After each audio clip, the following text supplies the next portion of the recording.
Saatnya meraih mimpimu, arahkan pandangan ke depan, Tuhan kan menuntunmu. Sadarilah masa berganti, tantangan kan kita hadapi, bergandeng tangan untuk negeri, era kita menanti berseri. Kita belajar Pancasila, kita benar.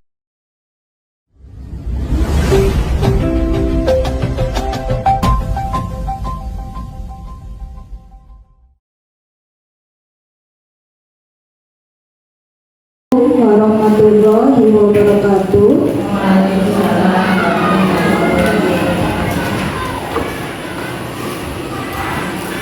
Yang terhormat Bapak Kepala Sekolah, yang terhormat Ibu Siti K.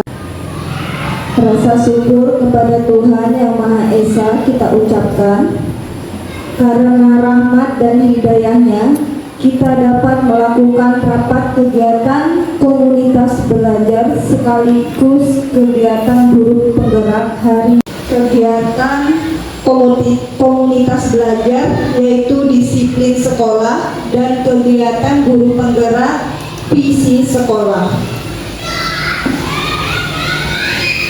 Sambutan yang pertama akan disampaikan oleh Pak Kepala Sekolah. Pak Kepala Sekolah, saya. Alhamdulillahirrahmanirrahim. Nabihi nasta'in wa nabihi wassalatu wassalamu ala asyrafil anbiya'i wal mursalin wa maulana Muhammadin wa ala Allah subhanahu wa ta'ala. Pada pagi menjelang siang hari ini kita berkesempatan sehingga kita bisa hadir dalam ruangan ini, bisa melaksanakan kegiatan Qoblal pada hari ini. Salawat dan salam semoga tetap tercurahkan materi pada hari ini, bisa menambah wawasan kita, ilmuwan kita, sehingga bermanfaat untuk peningkatan kompetensi kita. Bapak dan Ibu, untuk kegiatan Qoblal kita sudah selesai semua, tinggal yang kepala sekolah sudah selesai, tapi ada beberapa ini kan yang terakhir masa-masa penilaian ini ya, penilaian akhir ini. Tinggal nanti apa namanya, apa yang koordinasikan pada saat ini untuk mendata sekolah-sekolah yang memiliki Qoblal. Kemudian kemarin saya minta Bu Anita untuk mengisi mendaftarkan Qoblal kita di BPMP itu sesuai dengan apa namanya proses pendaftarannya itu, karena ada beberapa hal yang saya tidak tahu. Dengan kesibukan yang lain, teman sudah maju lari ke depan, kita seolah-olah tidak merasa ketinggalan, padahal kita itu ketinggalan ya. Sudah tinggal beberapa hari lagi, akhir Juni harus sudah tutup. Jadi ini pengantar saya, mudah-mudahan nanti.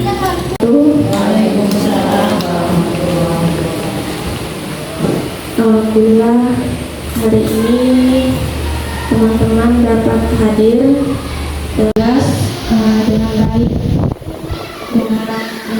dengan semangat.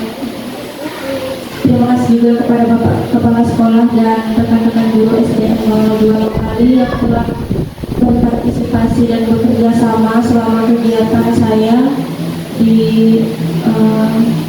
saya ucapkan, saya mohon maaf apabila ada banyak kekurangan dari saya mohon bimbingan dan arahannya.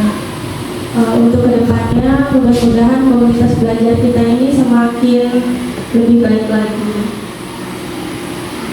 Bisa disampaikan oleh Ibu pendamping calon guru penggerak, yang kemudian dilanjutkan dengan pemateri yang akan disampaikan oleh Ibu Anita.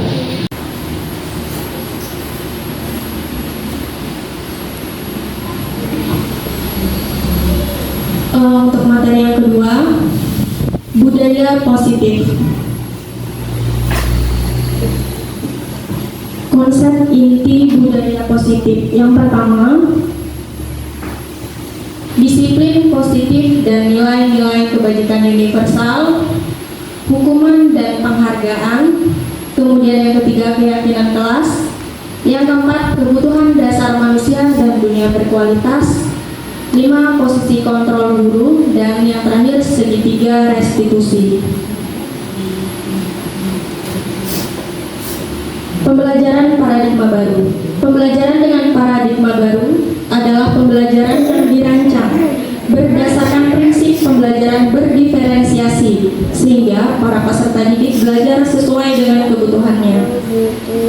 Berdasarkan tahap perkembangannya, sesuai teori psikologi modern untuk mewujudkan profil pelajar Pancasila.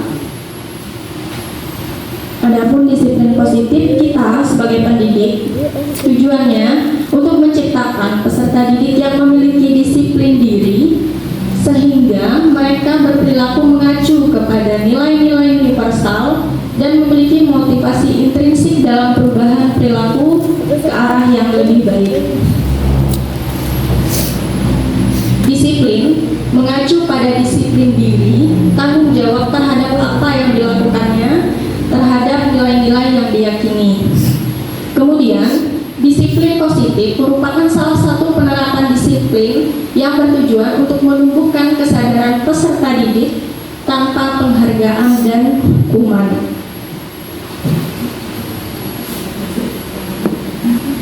Adapun nilai-nilai kebajikan, yaitu nilai yang disepakati bersama, lepas dari suku bangsa, agama, bahasa maupun latar belakangnya. Adapun kebutuhan dasar manusia. Kebutuhan dasar manusia adalah segala sesuatu yang kita lakukan untuk mendapatkan apa yang kita inginkan. Seluruh tindakan yang kita lakukan memiliki tujuan tertentu, dan semua usaha terbaik yang kita lakukan adalah dalam rangka agar kebutuhan dasar kita terpenuhi dengan baik.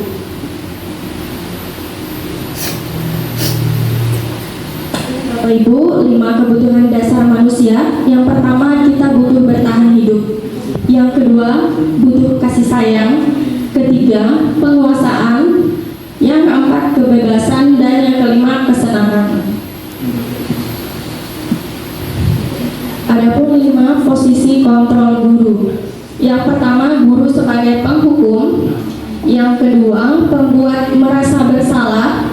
Yang ketiga, guru itu sebagai teman. Yang keempat, guru sebagai pemantau. Dan yang kelima, sebagai manajer.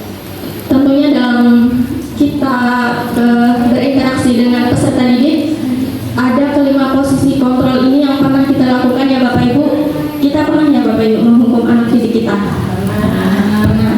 Kemudian kita itu mengeluarkan kalimat yang membuat mereka itu merasa bersalah. Kita pernah ya Bapak Ibu? Kemudian ada kalanya juga kita memposisikan diri kita sebagai teman. Pernah nggak Bapak Ibu? Ya pernah. Kemudian di lain waktu kita hanya memantau saja perkembangan peserta didik atau tingkah laku mereka. Nah, yang terakhir ini manajer. Kalau manajer ini Bapak Ibu, misalnya siswa kita mengalami suatu kendala atau suatu permasalahan. Nah, kita memanggil peserta didik kita, kemudian kita anggap aja kita sebagai manajer. Kita memberikan arahan, bimbingan untuk menjadi peserta didik yang lebih baik. Jadi dari 5 posisi kontrol guru ini kira-kira yang mana ya Bapak Ibu yang paling baik? Ya, teman, pemantau, manajer. Benar sekali Bapak Ibu. Manajer itu yang paling baik untuk peserta didik zaman now, untuk peserta didik saat ini Bapak Ibu. Kita sebagai manajer. Nah, untuk pembentukan keyakinan kelas, Bapak Ibu di kelasnya punya kesepakatan kelas ya Bapak Ibu ya? Oh ya, seperti kesepakatan kelas 2 ya. Yang pertama, kesepakatan kelas atau keyakinan kelas yaitu bersifat abstrak. Kemudian berupa pernyataan yang universal, dibuat dalam pernyataan yang positif. Kemudian sedikit saja agar mudah diingat. Yang kelima, sesuai dengan kondisi kelas dan sekolah sehingga mudah diterapkan. Dan yang paling penting, semua warga kelas dilibatkan pada saat membuat keyakinan kelas. Ibu Hawa yang waktu membuat kesepakatan kelas siswanya terlibat semua ya Bu?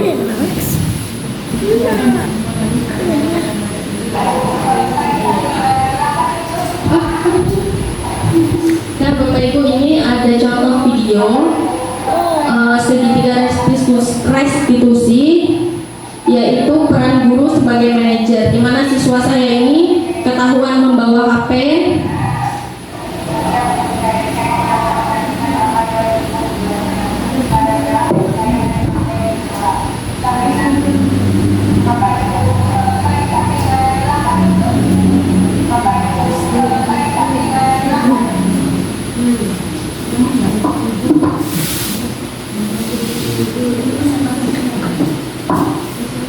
Nah ini Sabrina itu ketahuan membawa HP. Kelas 5 Bu, kelas saya. Tapi ini kan adegan maksudnya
Bapak Ibu, ini kurang lebih videonya. Sabrina ini membawa HP. Kemudian saya sebagai wali kelas itu menerapkan segitiga restitusi, di mana yang pertama saya menstabilkan identitas. Saya menjelaskan kepada Sabrina bahwa setiap diri pribadi itu memang pernah membuat kesalahan, namun tidak untuk diulangi dan harus diperbaiki. Kemudian saya menanyakan keyakinan. Nah, di situ ada sengaja saya tampilkan keyakinan kelas saya, cuma tidak terlalu kelihatan. Keyakinan kelas 5B di sana ada salah satunya tidak boleh membawa HP ke sekolah. Itu saya tanyakan ulang, apakah yang Sabrina lakukan sudah sesuai dengan keyakinan kelas? Itu tidak sesuai, karena Sabrina melanggar peraturan keyakinan kelas.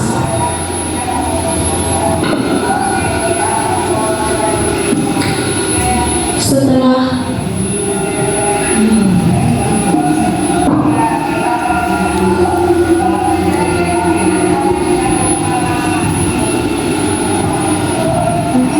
ya, kira-kira Bapak Ibu, kalau misalkan Bapak Ibu menemukan siswa yang berbuat atau melanggar aturan keyakinan kelas Bapak Ibu, apa kira-kira yang Bapak Ibu lakukan?